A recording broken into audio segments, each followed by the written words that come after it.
سلااو هاوران لێرە چەنەلی خۆتانە کە من هاتموعین هەفتانە هەموو ڕۆژانی شەممە، دووشەممە، چوارشەممە و هەینی بە شێوەی ڕێکۆپێک ڤیدیۆکانی سەبارەت بە کریپتۆکارنسی یاخود هەمان دراوی ئەلکترۆنی لەناو ئەم چەنێلە ئاپلۆد دەکەم بۆ ئەوەی لە داهاتوودا زانیاری ئێوە لە بواری گشت دراوە ئەلکترۆنیەکان ببەمە سەرەوە یاخود قازانجێکی باش لە ڕێی دراوی ئەلکترۆنیەوە بکەن. گەر تۆ حەزت لەم جورە ڤیدیۆانەیە دەتوانیت چەنێلەکە سابسکرایب بکەیت، زەنگوڵەی تەنشێش چالاک بکەیت بۆ ئەوەی هەر کاتێک ئەمە ڤیدیۆیەک ئاپلۆد دەکەم یاخود بڵاوەکەمەوە یوتوب لە ڕێی نۆتیفیکەیشنەوە ئاگادارت بکاتەوە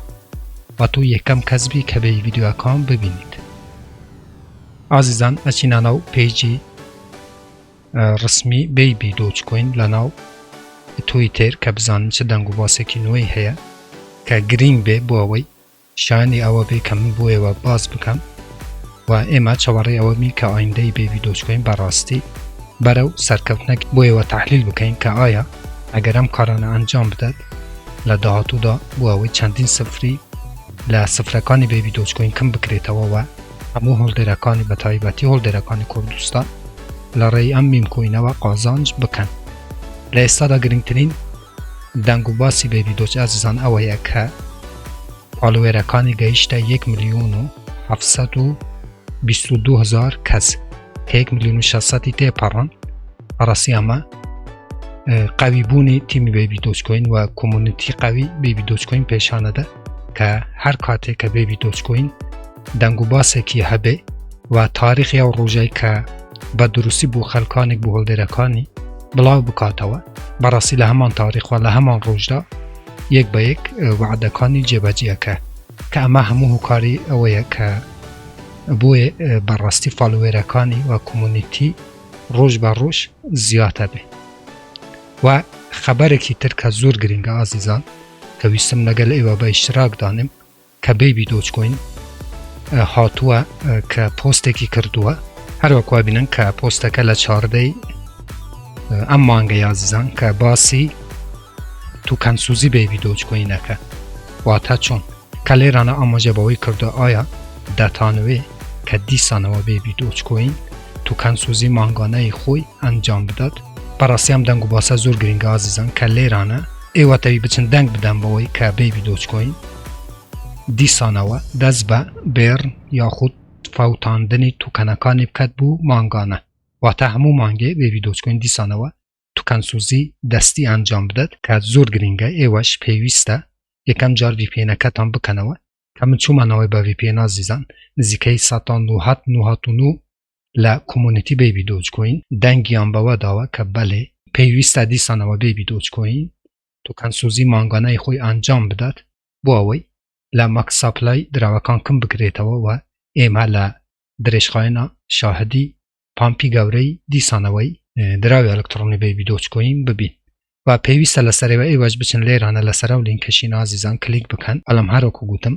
VPN-ەکە بکەنەوە و بچن دەنگ بەوەی بدەن کە بیبی دۆچکۆین توکەنسوزی خۆی ئەنجام بدات مانگانە کە دەبێتە هۆی ئەوەی کە بەڕاستی ئێمە لە دیسانەوالێ لە درێژخایەنە شاهدی پامپی گەورەی دراوی ئەلکترۆنی بیبی دۆچکۆین ببین. با سەرێکیش لە کوین مارکێت کەپ بدەین بەڕێزانم.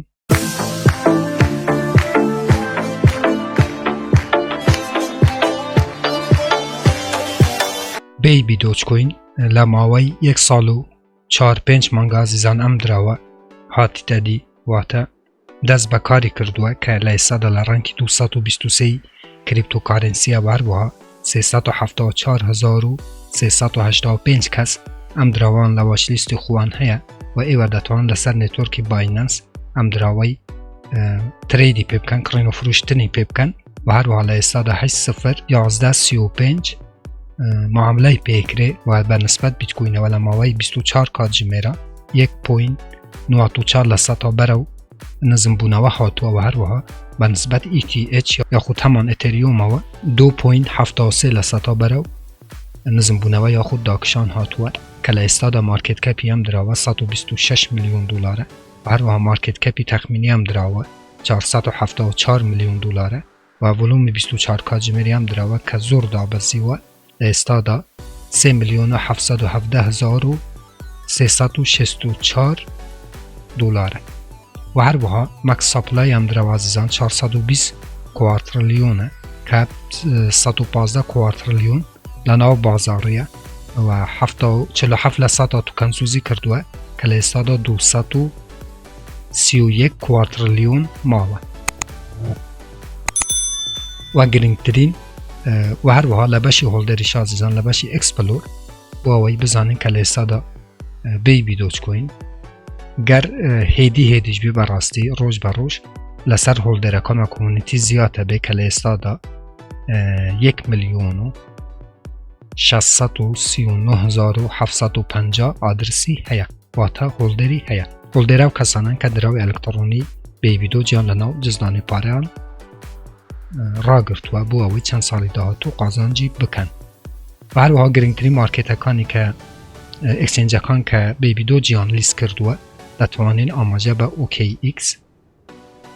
بیتمارت لا توکن و کوین تایگر و چندین اکسچنج کی تر بکن که بیبی دوجیان لناو اکسچنج اکان لیست کردوه که گرینگترین یان پنکیک سواب ویرجینی دوه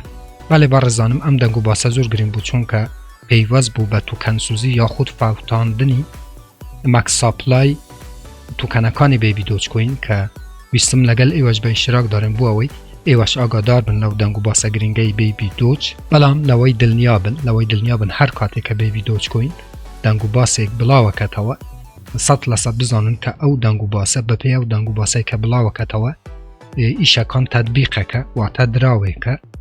کارکانی یک به یک تطبیقه که بو اوی لداهاتو دا براستی ما شاهدی برزبونوی نرخی بیبی دوج ببین بو اوی هولدرکانی بگشتی قازانجه کی باش لریم میمکوینوا بکن لیره دهاتینا کوتای ام ویدیویه سپاسی و کم کتا کو استابینری ام ویدیوی بون سپاس هاوران هر رخنا کامل بسیاری که بو لجیر ویدیویا لچنل یوتیوبون بنوسن لکاتی خوی دا من بچوان جوابیه و ادموا تا ویدیو یکی تر وبسایت یکی تر اپ یکی تر و برنامه یکی تر همو تان بخوی گوره سپیرم خواه یار و پناهی ایوه بید خواه تان لگن